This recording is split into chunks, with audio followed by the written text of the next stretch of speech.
할렐루야, 감사합니다. 오후 예배 창세기 강도, 오늘은 창세기 37장 1절에서부터 17절까지의 내용을 보겠습니다. 오늘 창세기에 보면은 한 인물이 등장하는데 37장에서 요셉이 등장하고 38장에서 유다가 등장하고 또 39장에 넘어가면은 계속해서 요셉의 내용들이 계속해서 증거되어지는 것을 우리가 볼 수가 있습니다. 자, 여러분들, 우리가 오늘 성경에서 하나를 생각을 한번 해봅시다. 그것은 뭔가 하면은 특히 이제 성경에서 보면은 구약 성경에서 이 어린 시절을 누구보다도 어린 시절을 유복하게 지내지 못하고 어린 시절을 부모와 떨어져서 동떨어져서 살아왔던, 그러면서 신앙 가운데 부모와 동떨어지면서 신앙의 순수함을 지켜왔던 세 명의 인물이 있습니다. 그 세 명의 인물이 누굴까요, 여러분들요?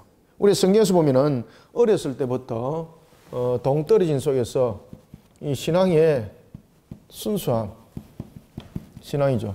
신앙의 순수함을 지켜온 인물이 있습니다. 이 세 인물 가운데서 역사적 측면으로서 우리가 순서를 본다면은 제일 뒤에 있는 인물이 다니엘이라고 볼 수 있죠. 다니엘. 그죠? 다니엘은 여러분들이 잘 아시는 것처럼 BC 605년에 바벨론의 포로로 끌려갑니다. 바벨론의 포로로 끌려갑니다.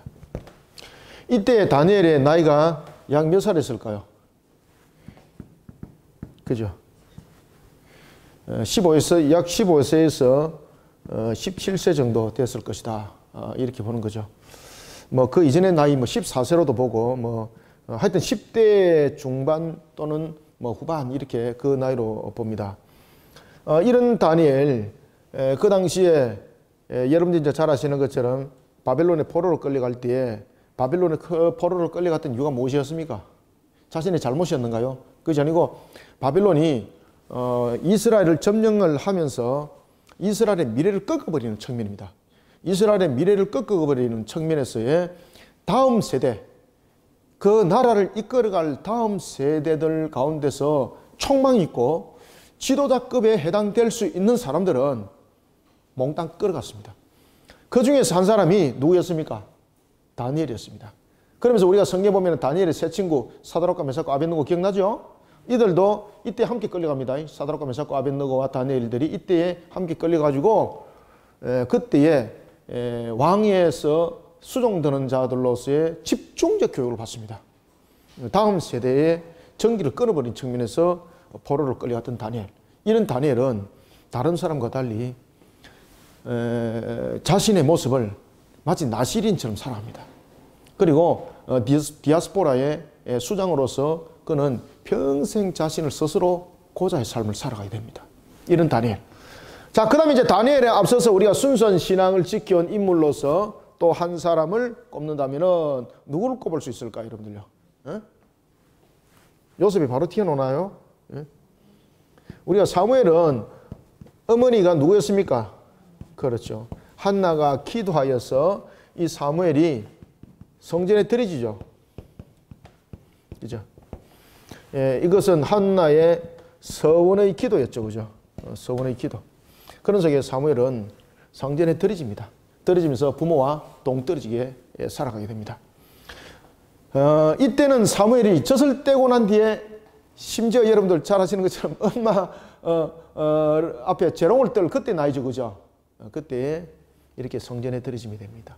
자, 그 다음에 또 하나, 어릴 때 부모로부터 떨어져서 살아왔던 사람, 그러면서 하나님께서 신앙으로 그를 만들었던 사람, 오늘 본문에 등장하죠. 그가 누구입니까? 그렇죠, 요셉이었습니다. 요셉은 여러분들 애굽에 몇 살 때에 팔려가나요? 그렇죠, 17세 때에, 이때에 애굽으로 팔려갑니다. 그리고 난 뒤에 이가 보디발의 종이 되고, 그리고 그가 30에 애굽의 총리가 되는 그런 역사. 이런 역사 속에 우리가 요셉의 한 인물을 보겠습니다. 그래서 여기에서 세 사람의 공통점들은 뭔가 하면은 10대 때에 뭐 사무엘은 뭐 그 이전이죠, 그죠? 뭐 어릴 때에 부모가 떨어졌어. 부모가 떨어진 삶을 살아갑니다. 그러면서 이들이 공통점이 무엇입니까? 하나님만을 의지하면서 살아가는 사람들이 되는 겁니다. 하나님만을 의지하는 사람.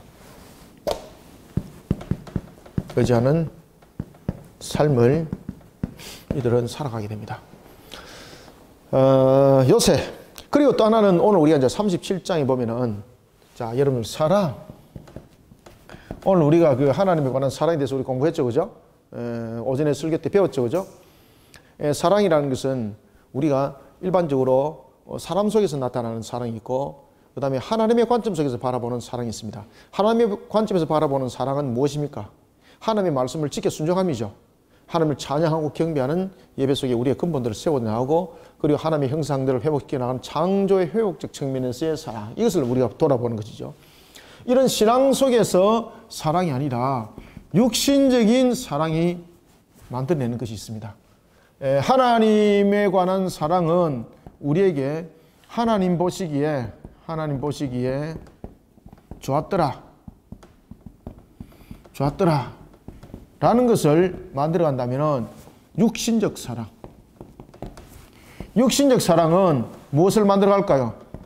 시기, 질투, 분쟁, 이것을 만들어 갑니다. 오늘 이제 본문 속에 이 사건들이 전개되어지는 것을 우리가 볼 수가 있습니다. 자, 그러면은 우리가 1절부터 이제 17절까지 내용들을 보면서 사건들을 보면서 간추리도록 하겠습니다. 자, 1절 봅시다. 야곱이 가나안 땅 곧 그의 아버지가 거류하던 땅에 거주하였으니. 자, 야곱이 지금 어디에 거주를 하고 있습니까? 야곱이 지금 거주하는 곳은 가나안 땅이죠, 그죠? 가나안 땅. 여러분, 여기에서 이제 야곱의 모습들이 이제 과거 것을 여러분 이제 아셔야 됩니다. 과거에는 야곱이 이런 육신적 모습에 담겨져 있습니다. 그런데 이제 야곱이 신앙 가운데 세워지게 됩니다. 그런데 신앙 가운데 세워져도 여전히 바뀌지 않는 것이 있습니다. 우리는 여러분 사람들이 살아가면서 우리가 이 땅에서 어느 누구도 저 사람이 완전합니다라고 말할 수 없습니다. 왜냐하면 우리가 가지고 있는 이 죄성들은 어디든지 틈이 있고 흠이 있거든요. 그래서 항상 여러분 하나님의 관점에서 세워지지 못하면은 여러 가지 문제점들이 생깁니다. 그래서 하나님의 관점에서 바라보지 못하니까 이 사랑이 시기와 질투와 분쟁을 만들어내는 자녀를 편애하는 그런 모습들이 만들어지게 되는 것이죠. 야곱이 자 신앙 가운데 이제 가나안에 머물게 됩니다. 여러분들 야곱의 또 다른 그 형이었던 배다른 상둥이였던 형 이름이 뭡니까? 에서는 어디에 거했습니까? 예? 에서는 어디에 거했죠? 지난주 봤잖아요. 세일에 거했잖아요. 세일. 우리가 가나안이 지금 그 야곱이 있는 이곳이 어디 중심입니까? 헤브론입니다. 헤브론 중심이. 에스가 거하는 곳은 여러분 세일입니다. 세일. 사람의 눈으로 볼 때에 어느 땅이 살기가 유복할까요? 세일입니다. 세일 땅. 그래서 에스가 지금 헤브론을 버리고 가는 겁니다. 비록 야곱이 살던 이 가나안 헤브론 분명히 기름진 땅은 맞습니다. 기름진 곳은 맞습니다. 그런데 이곳에 수많은 가나안 족속들이 살잖아요. 수많은 가나안 족속들이 살기 때문에 외부로부터 침노당할 걱정, 그 다음에 자신의 지경이 넓혀지기 위해서는 또 하나의 자신이 또한 개치게 될 문제, 뭐 여러 가지 문제점들을 가지고 있었잖아요. 그렇지만은 에스가 볼 때 세일 땅은 그런 부분에서 아주 좋은 곳이었습니다. 그죠? 외부로부터 지킬 수 있는 하나의 성이 형성되고 있고, 그리고 자신이 그곳에서 차지하게 되면은 온 천하 동서남북을 다 다스릴 수 있는 그런 교통적 요지도 되었던 것입니다. 세상적 측면에서 보면은 에서의 결정이 아주 탁월한 결정이었습니다. 그런데 야곱은 에서 못지않게 야곱도 이런 부분들을 이미 잘 알고 있습니다. 그러나 야곱은 그 가나안을 떠나지 않습니다. 왜 떠나지 않을까요? 그래서 여기서 이제 야곱이 걸어왔던 신앙 속에서 판단되어 왔던 과정들이 매우 중요합니다. 그가 가나안에 정착하기까지 디나 사건이 세겜에서 터지지 않습니까? 이런 부분들을 통해서 하나님을 향하여 하나님의 약속의 말씀을 그리고 하나님의 의지하에서 살아가지 못하게 되면은 자신이 쓸 곳은 없다는 것을 야곱은 살아오면서 겪습니다. 그러면서 그는 가나안을 떠나지 않습니다. 그래서 오늘 본문에 그 이야기를 하는 겁니다. 야곱이 가나안 땅 곧 그의 아버지가 거류하던 땅을 거주하였으니 라는 것은 두 가지 의미를 담고 있는데, 하나는 첫 번째는 야곱이 무엇이라는 것을 증명하고 있습니까? 이제 야곱이 언약적 관점에서 족장이 되었습니다 라는 뜻을 증명하고 있고, 그 다음에 두 번째는 무엇을 말하고 있습니까? 야곱의 신앙의 관점을 말하고 있습니다. 신앙의 관점. 하나님의 언약을 지키는 측면에서 거기에 하나님이 머물러라 하니 머물렀습니다 이 말인 거죠. 그죠? 그래서 1절을 보면은 이런 두 가지를 의미를 합니다. 분명히 세일산이 훨씬 정착하기 유리했습니다. 지금 그곳을 떠나는 것이 세상적 측면에서 매우 유리함이에요. 그런데 안 떠나는 거예요. 분명히 그곳에 가나안의 여러 족속도로 인하여서 침노당하고 어려운 점들이 많았습니다. 안 떠나는 거예요. 여러분들 아시겠습니까? 세상적 계산으로 하면은 에서처럼 떠나야 돼요. 지금 에서가 계산을 다 한 거죠. 그죠? 여러분들 이 에서와 야곱 가운데서 누가 더 얍삽할까요? 세상 말로 말하면 좀 얍삽하고 계산 잘하고 자신의 판단력 빠르고 에서보다 야곱입니다. 야곱. 자론 과정 속에서 이미 여러분 그 과정을 겪었잖아. 그죠? 야곱이 에서를 두 번이나 자신이 원하는 곳으로서 이끌어갔던 사람. 그죠? 장자권에 관한 문제. 야곱의 계산 확실합니다. 여러분들요. 그런 야곱이 가나안을 안 떠납니다. 헤브론을 안 떠납니다. 왜 안 떠납니까? 자신이 걸어왔던 그 신앙의 여러 과정들을 통해서 하나님께서 이곳을 머물러라 하셨음에 머무는 언약적 관점이 그 속에 세워지게 되는 겁니다. 자, 그러나 그럼에도 불구하고 여전히 그 속에 남아있는 것이 있습니다. 그것은 뭔가 하면 지킵니다. 지킴. 그래서 우리의 신앙들은 완전함이 절대 될 수가 없어요. 그래서 우리의 신앙들은 항상 하나님 안에서 닦아 나가고 씻어 나가고 일하지 못하면요, 꼭 보면 서른 이 찢기들이 요 속에 살아 숨지게 되는 겁니다. 다윗의 여러분 신앙도 보시면은 완전함이 아니잖아요. 그죠? 바세바 사건 여러분 기억나시죠? 바로 그런 것이거든요. 그런 관점들이 누구에게나 다 남아 있어요. 저분은 안 그럴 거야. 천만에 절대 안 그래요. 누구든지 항상 잠재되어 있다고 보시면 됩니다. 그래서 우리는 하나님을 향한 신앙으로서 모든 관점들을 세워나가지 못하면 이 땅에서 흔들리고 항상 그 본말의 모습들은 항상 나타나게 되어 있습니다. 자, 보겠습니다. 그런 속에 야곱이 이제 살아갑니다. 그러면서 야곱이 자신의 12명의 아들 가운데서 누구를 제일 여러분 사랑했겠습니까? 자신이 누구를 제일 사랑했습니까?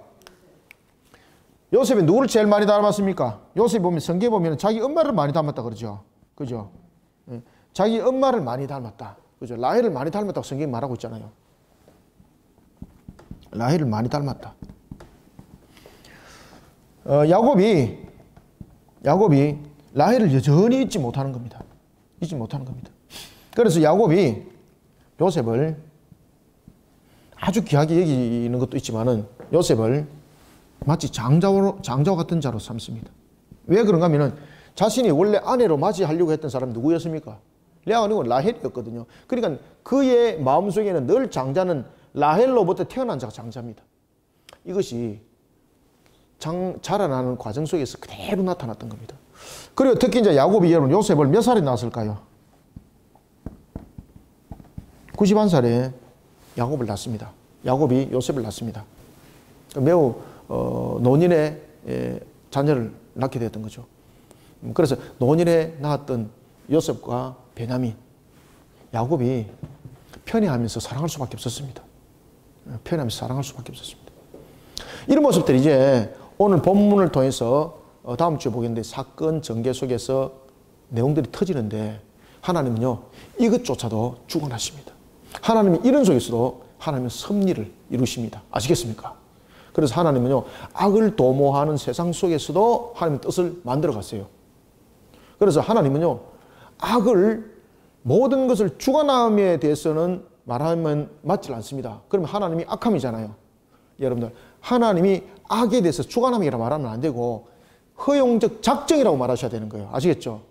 악은 하나님이 주관하십니다 이렇게 말하면 안 되는 거예요. 그 신학적 용어적 측면에서 악이라는 부분들을 하나님께서는 허락했을 뿐인 거예요. 아시겠습니까? 그 허락하시는 과정 속에서도 하나님은 자신의 뜻을 이어가는 거예요. 그리고 이루어 가신 분이에요. 그래서 악이 득세하는 것을 우리가 신학적으로 말한다면 잠정적, 허용적 작정. 이 단어 잘 쓰셔야 돼요. 이 단어 분명히 쓰셔야 돼요. 잠정적, 허용적 작정. 이 속에도 하나님은 잠정적 이룬다는 것은 하나님께서 섭리 가운데 모든 것을 이루가기 때문에 잠정적으로 허용하는 거예요. 잠정적으로 허용하는 이유는 무엇입니까? 하나님의 뜻을 이루기 위해서. 이루기 위해서. 자, 2절 봅시다. 야곱의 족보는 이제 이렇습니다. 라고 말하면서, 여러분들, 야곱의 족보는 이렇습니다. 라고 말하면서, 이상하잖아요. 1절 보세요. 야곱이 가나안 땅 곳. 자, 성경 보세요. 나를 쳐다보지 말고. 야곱이 가나안 땅 곳 그의 아버지가 거류하던 땅에 거주하였으니 야곱의 족보는 이러하니라. 그죠? 야곱의 족보는 이러하니라 하면서 누가 딱 등장해요? 그렇죠. 지금 이게 무엇을 봤다는 겁니까? 그렇죠. 언약의 장자로 보는 거예요, 야곱이. 이 속에 이제 편애가 나타나는 겁니다. 아시겠습니까? 이 속에서 육신적 문제가 터지는 겁니다. 요셉이 나이가 그 당시에 17살이었습니다. 야곱의 족보는 이러하니라. 요셉이 17세의 소년으로서 그 형들과 함께 양을 칠 때에, 잘 보세요. 그의 아버지 아내들, 여기서 그의 아버지 아내들과 여러분 여종의 아들들을 지금 구별하죠. 그죠? 그러니까 여러분들 이걸 잘 아셔야 돼요. 그 당시에 이 자녀들이 아들이 12명이 있었잖아요. 12명의 아들이 있어도 본처의 자녀와 서자의 자녀들은 취급이 달랐다고 보시면 돼요. 저는 제가 이제 성장해 나오는 과정 속에서 저는 이걸 너무 잘 알아요. 저는 제가 이제 성장해 나오는 과정 속에서 뭐 집안 이야기를 조금 해도 될란가 모르겠습니다만은 이런 비슷한 과정들이 있었어요. 저희 가정이 그런 것도 아닙니다. 주변에 그런 가정이 있었습니다. 그래서 본처에서 난 자녀는 그 집안에서도 구별됐었어요. 아시겠습니까? 똑같은 아들인데 구별됐었어요, 여러분들요. 오늘 본문도 바로 그 이야기를 하는 겁니다. 그래서 여기서 그 아버지의 아내들은 누굽니까?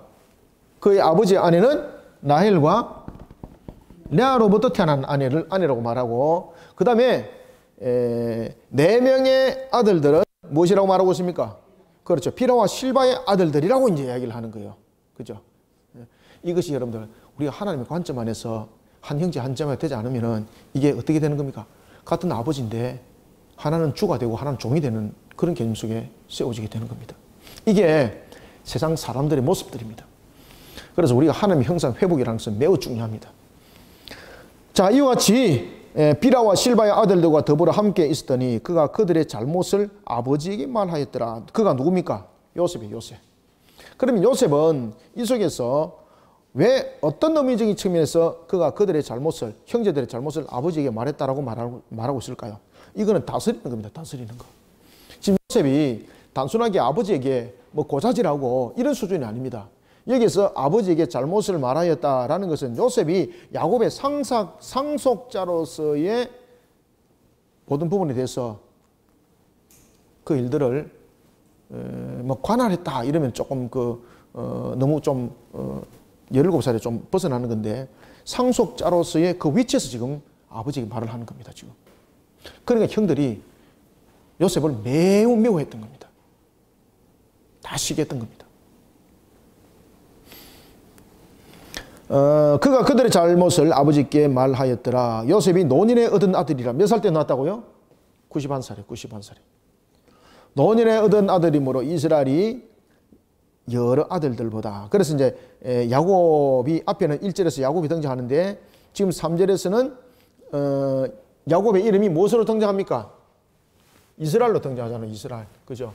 야곱이라 등장 안 하고 이스라엘로 등장하는 거예요. 이스라엘로 등장하는 것은 지금 이스라엘은 언약적 관점에서 지금 그 내용들을 설명하지 않습니까?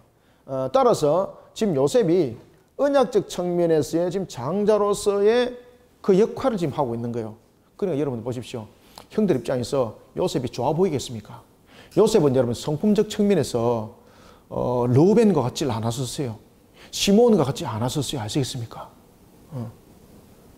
아버지한테 매우 순종적이었고, 그리고 그가 어떤 형제들을 해치고 이런 성격이 아니었어요. 요셉 자체가. 물론 요셉이 어린 나이에 분별력이 좀 없었던 것은 있습니다. 어떻게 보면은 그 형제들 가운데서 가장 어떻게 보면은 조금 정직한 부분들이라고 말할 수 있을까? 그런 사람이 요셉이었습니다. 그런데 세상적 측면에서 동생이 형을 앞서버리니까 이 형들이 요셉을 미워할 수밖에 없는 거예요. 자, 봅시다. 3절. 요셉은 노년에 얻은 아들이므로 이스라엘이 여러 아들들보다 그를 더 사랑함으로, 그죠? 더 사랑함으로. 여기서 이제 편애가 나온 거죠. 그죠? 편애가. 여기서 이제 편애가 나온 거죠. 그러니까 다른 형제들 시기 질투, 이제 분쟁을 일으키게 되는 그런 모습이 되는 겁니다.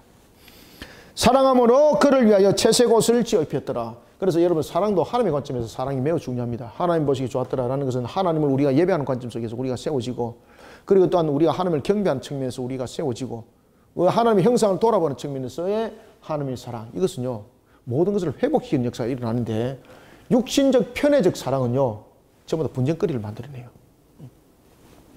자, 이때에 요셉은 자신이 채색 옷을 입은 것이 아니라 자신의 아버지였던 야곱이 요셉에게 채색 옷을 입혔습니다. 그래서 이 부분들을 가지고 번역 때문에 사람들이 신학적 부분에서 좀 논쟁을 좀 벌립니다. 왜 그런가 하면은 이것을 채색 옷으로 번역을 해야 되느냐. 그러면 채색 옷이라는 것은 우리가 생각할 때는 색동옷이지 않습니까? 그러면 색동옷 이러면 우리는 일반적으로 뭐 어린아이에게 뭐 입혀주는 이런 옷 이렇게 말하지 않습니까? 그런데 그렇지 않습니다. 그래서 이 부분들은 번역을 채색 옷으로서 참고입니다. 채색 옷으로서 나와 있는데 첫 번째는 이 부분들을 우리가 말하는 색동옷으로 보면 안 된다. 옷은 무엇을 나타냈습니까? 신분을 나타내죠. 그러면은 이 채색 옷은 신분적 측면에서 이것은 장자권을 말하고 있는 거예요. 그 가정에 언약을 이어갈 기업을 물을 자로서의 장자에 대한 신분을 나타내고 있는 것이 색동옷이라고 말하는 거예요. 그 다음에 두 번째는 이것을 이렇게 번역하면 안 된다 라고 말하면서 이제 어떤 의미를 또 담고 있는가 하면은 이 채색 옷은 장자적 측면에서 언약의 기업을 담고 있지만은 또 하나는 주인된 자에서의 하나의 옷을 말하고 있다. 여러분들, 우리가 옷을 보면은 두 가지 옷이 있는데, 옷도 보면은 종의 옷이 있고 주인의 옷이 있습니다. 종의 옷은 주로 어땠을까요? 우리가 왜 보면은 그 이집트 백화 같은 거 보면은 그거 잘 이렇게 설명되어 있습니다. 종들의 이 옷은 보면은 소매가 없습니다. 이렇게 그냥 이렇게 덮어서 다리까지 무릎 안 나올 정도로 이렇게 주요 부분들을 가리는 요 부분들이 종들의 옷이었습니다. 그래서 종들의 옷은 소매가 없습니다.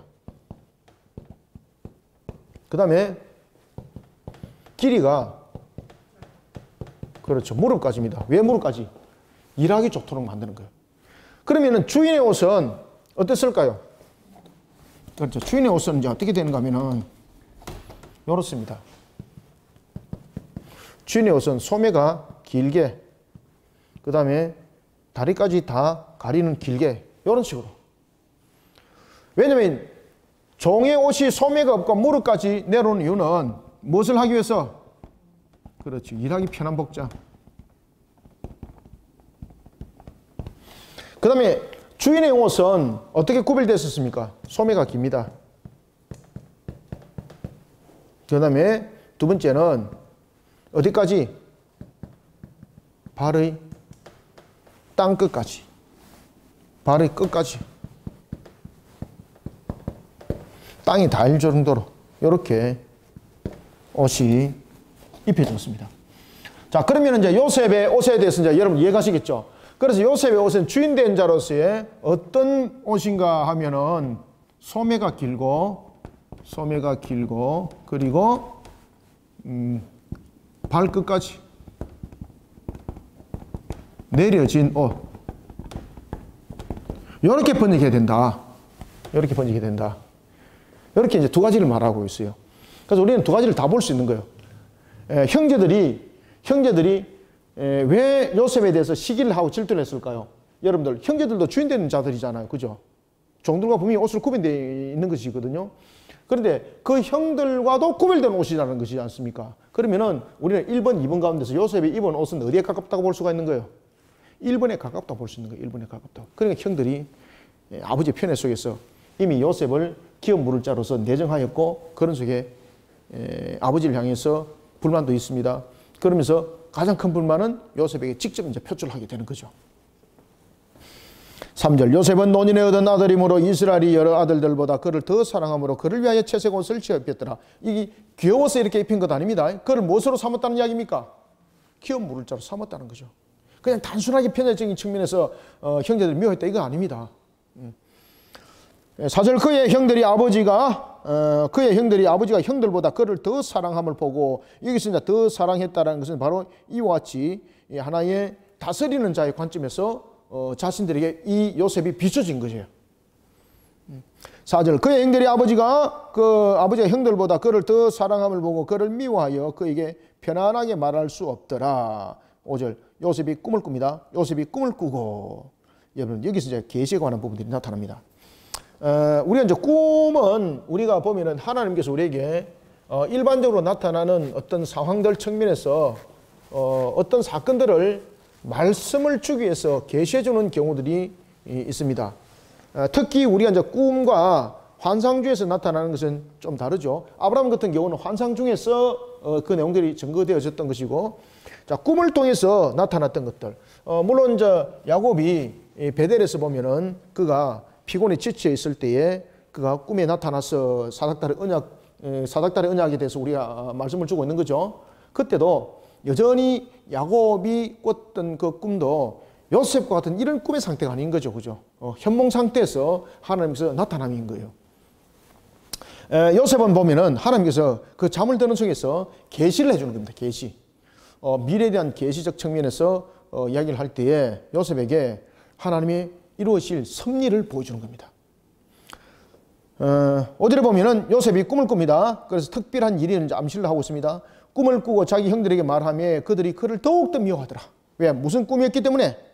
6절, 요셉이 그들에게 이르되 이렇게 말합니다. 청하건대 내가 꾼 꿈을 들으시오. 그죠? 여기서 여러분들 요셉의 지금 말투라든지 요셉의 지금 입장에서 보면은 지금 어떤 내용을 이야기를 하고 있는가 하면은 요셉이 꿈을 통해서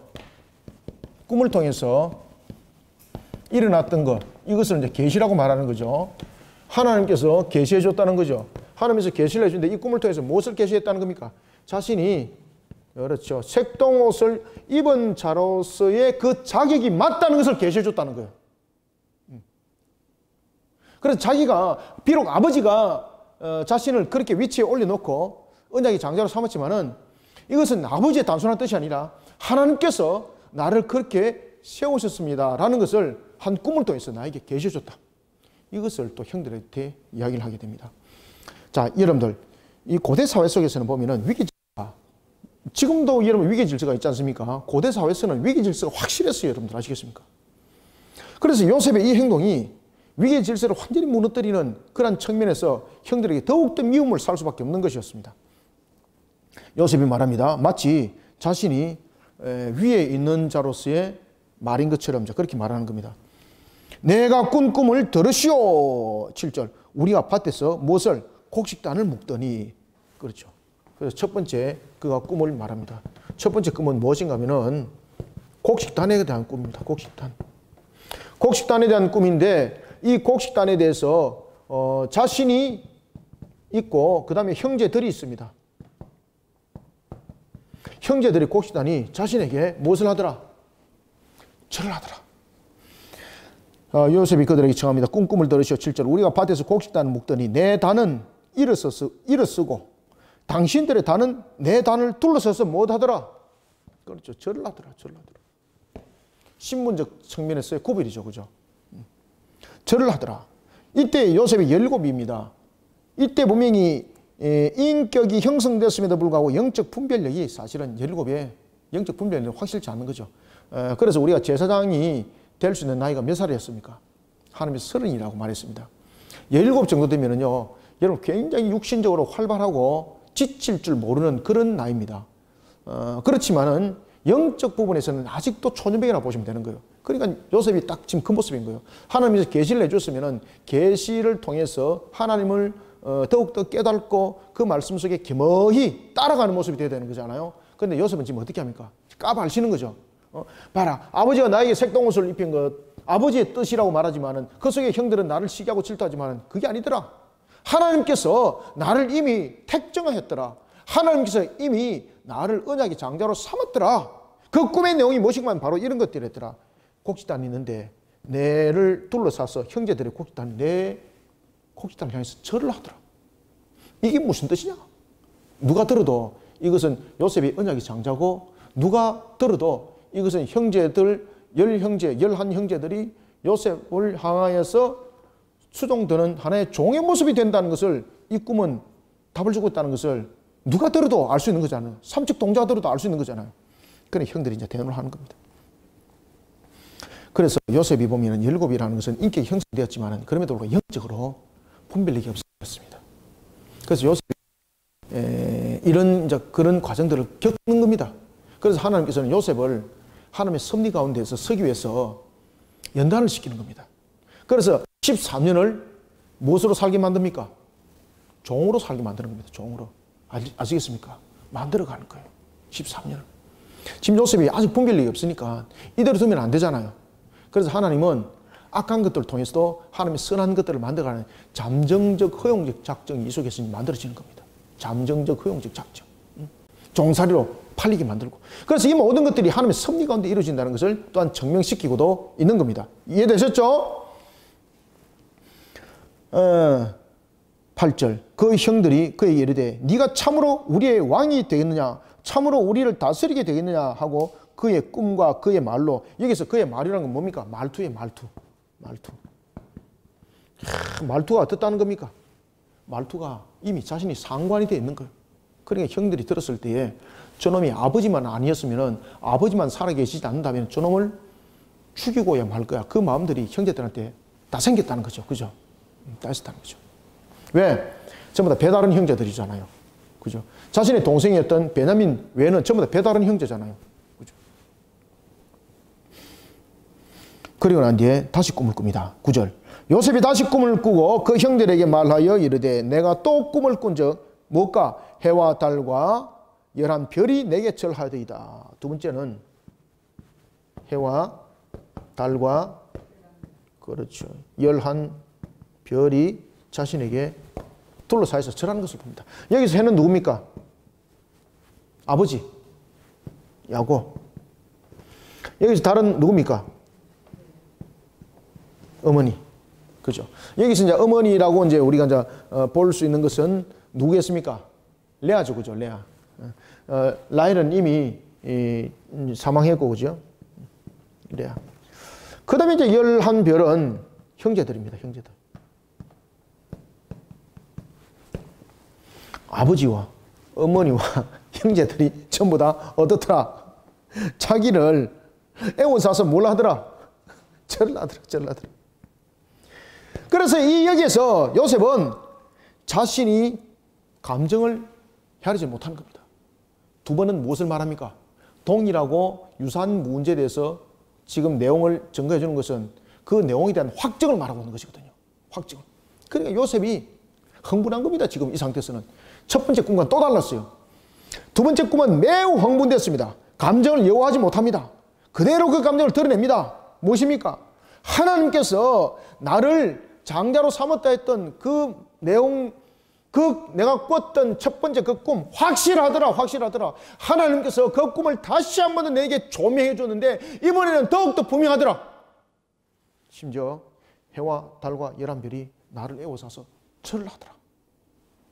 여기서 요셉은 매우 감정을 추스리지 못하고 자신이 바로 언약의 장자다, 그리고 자신이 색동옷을 입은 자로서의 자격을 가진 자다라는 것을 하나님이 확인시켜줬다고 형제들에게 말을 하게 되는 겁니다. 이때에 고대 사회 속에서 나타났던 위기 질서 매우 중요하죠.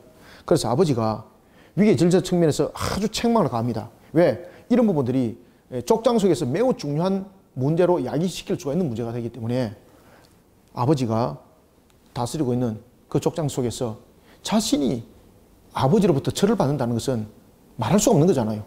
그래서 아버지가 위계 질서를 잡습니다. 그런데 그 과정 속에도 아버지는 여전히 야, 이거 지금 요셉이 꾼 꿈 범상치 않다. 기억을 딱 하고 있는 거예요. 보겠습니다.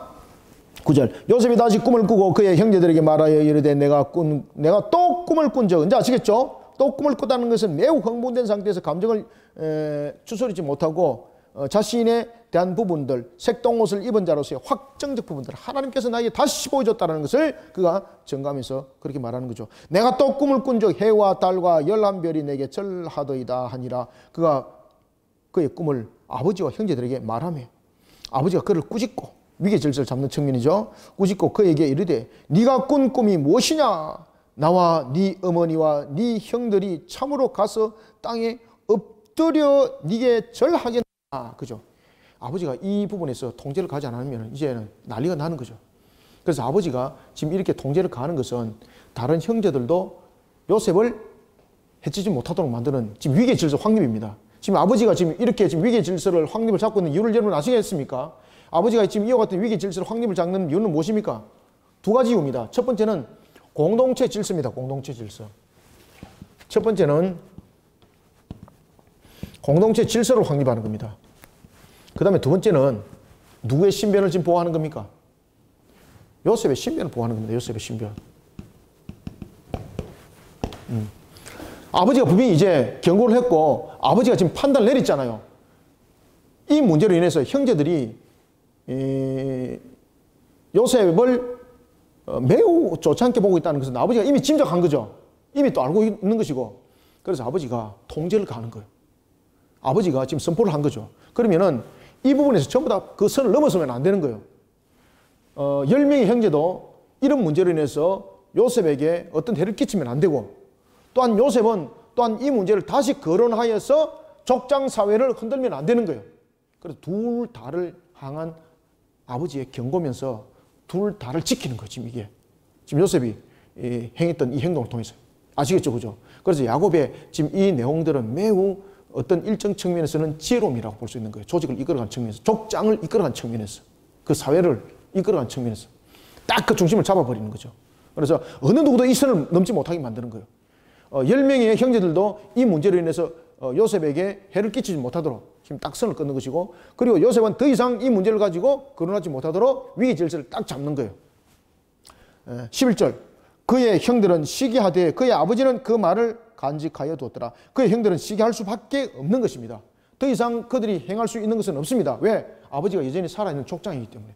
그 당시에 족장은 매우 중요한 겁니다. 그 당시에 족장은 모든 것에 대한 권위자와 권한을 가진 자입니다. 족장의 허락입니다. 전부 다 아시겠습니까? 그 말을 아버지는 간직해 두었더라. 그러면서 여러분 보십시오. 이제 아버지가 심부름을 보냅니다. 12절.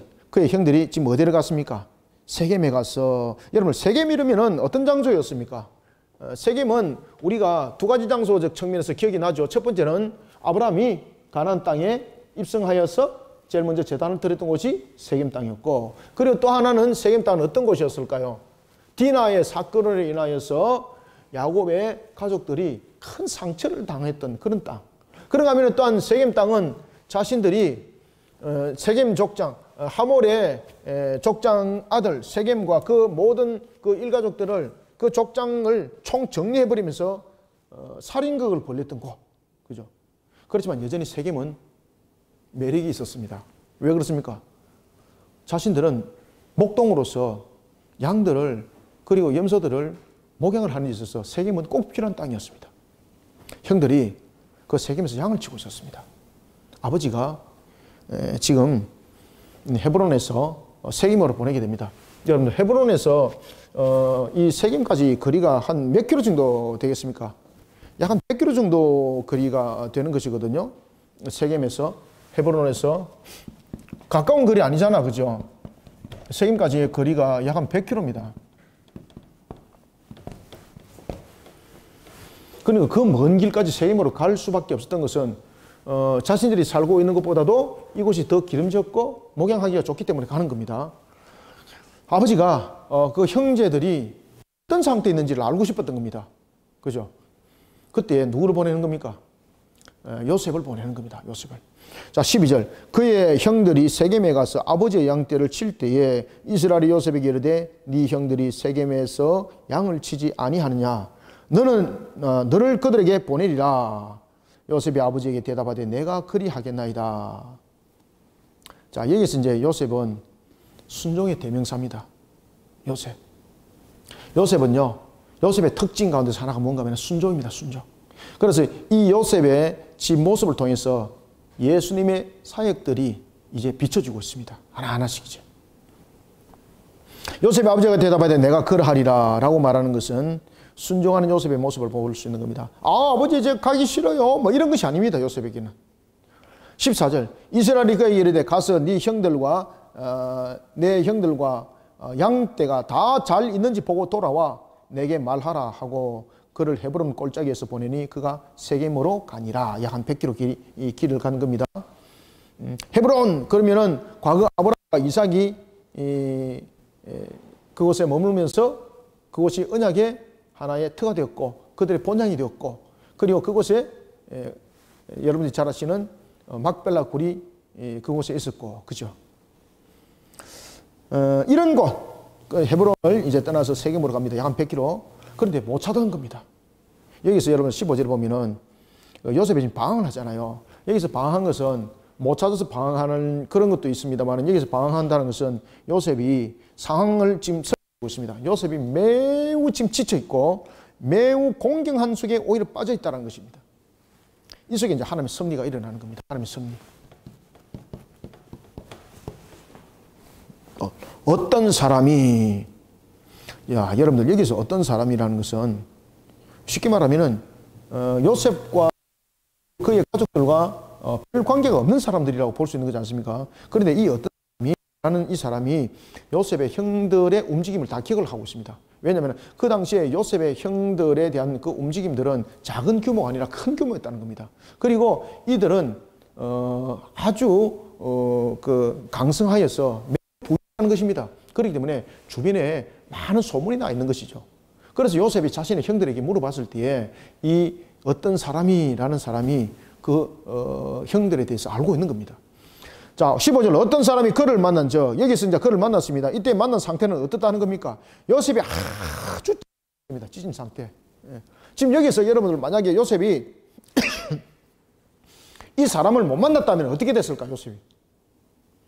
우리가 여러분 이런 일들이 있었지 않습니까? 우리가 이제 그 뉴스를 보니까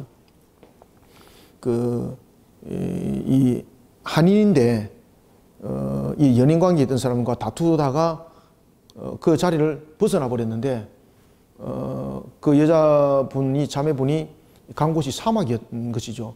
근데 미국에서는 여러분 사막에 가면은 뭐 GPS도 잘 안 터진다 그러더라고요. 저는 잘 모르는데 그런 핸드폰도 안 되고 뭐 그런 거예요. 그러면서 거기서 헤매다가 거기서 막 사망을 해버린 거예요. 동서남북을 못 찾으니까 그 속에서 사망을 해버린 거예요. 몇 개월 뒤에 시신이 한국에 있는데 그것을 발견하고 그것을 DNA 검사를 했는데 바로 그 자매였어요. 참 가슴이 아프잖아, 그죠? 지금 요셉이 그 상태입니다. 요셉이. 어떤 사람을 못 만났으면 요셉은 어떻게 됐을까? 아시겠습니까? 그래서 여기서 하나님의 섭리를 우리가 발견할 수가 있습니다. 하나님의 섭리. 그래서 여기서 하나님의 섭리는 뭔가 하면요, 요셉의 신앙을 만들기 위해서 애굽에 팔려가는 것이 하나님의 섭리였어요. 요셉의 상태가 어떻다고요? 요셉은 아버지의 뜻에 순종하는 자였습니다. 성격은 참 좋아요, 그죠? 아시겠습니까? 그런데 요셉의 단점들이 뭔가 하면 아직 신앙으로 만들어지지 못한 상태, 두 번의 꿈을 통해서 우리에게 이미 조명해주고 있잖아요. 신앙이 만들어지지 못하니까 하나님이요, 악한 세상에 갖다 넣어버리는 거예요. 악한 세상에 갖다 넣어버려서 잠정적, 허용적 작정을 통해서 그를 신앙으로 만들어가는 거예요. 이것이 바로 애굽의 종으로 팔려가는 거예요. 그래서 어떤 사람을 만나게 하는 것 자체가 벌써 무엇을 우리에게 조명해주고 있습니까? 그렇죠. 하나님의 섭리를 지금 조명해주고 있는 거예요. 이제 아시겠죠? 그죠? 여기서 어떤 사람을 안 만났으면 요셉은 그 상태에서 사망할 수도 있었어요. 아주 지친 상태에서. 그래서 그가 보면 덜해서 방황한지라라는 것은 방향을 잃어버렸다는 이야기예요. 방황을. 그죠? 방황한다는 것은 그 모습 속에서 그가 중심을 잃어버렸다는 것이고 아주 지친 상태. 그래서 어떤 사람이라는 걸 통해서 도움을 받는 거예요. 15절로 어떤 사람이 그를 만난 적 그가 들에서 방황한지라 그 사람이 그에게 물어 이르되 네가 무엇을 찾느냐. 그죠? 도움을 주죠.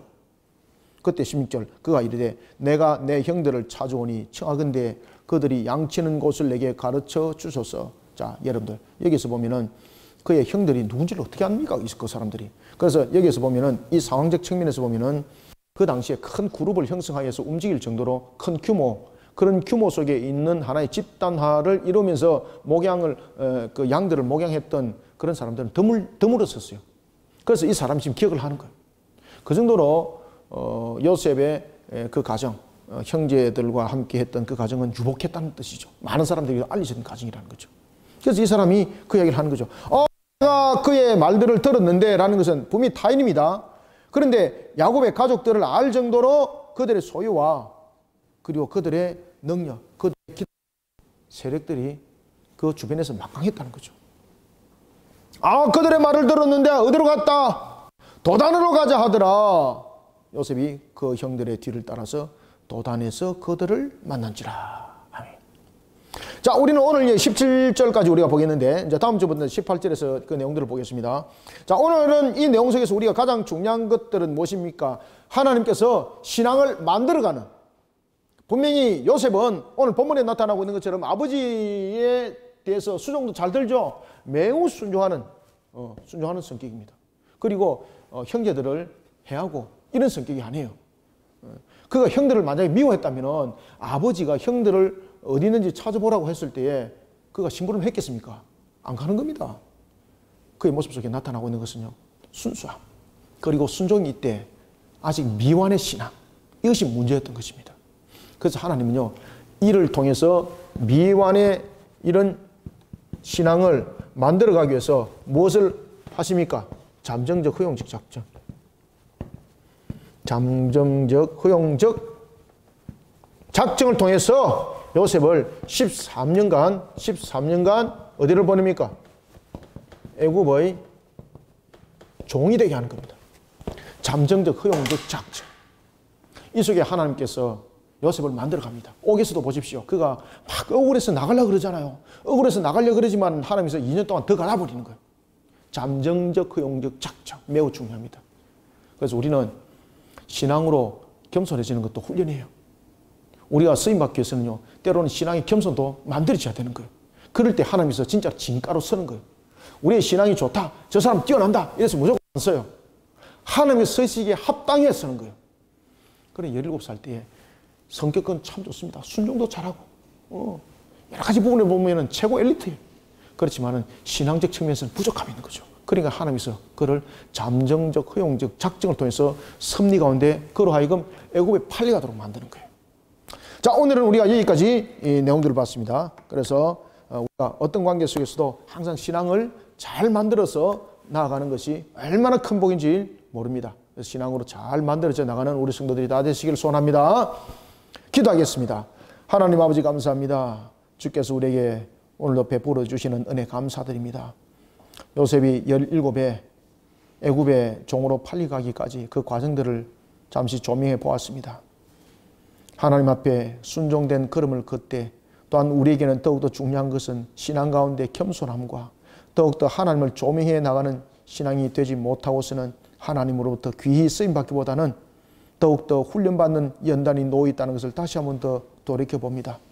요셉을 통해서 애굽의 13년간 종으로 팔려가는 잠정적 허용적 작정 속에서도 하나님의 섭리는 있었고, 그러한 속에 또한 어떤 사람, 그리고 또한 다음 주에 볼 내용이었던 하나의 상인들의 사건들, 그리고 또한 형들이 그를 파는 사건들, 이 모든 것들이 잠정적 허용적 작정을 통하여 요셉의 신앙을 만들어가는 하나님의 섭리적 과정이라는 것을 우리는 조명해 봅니다.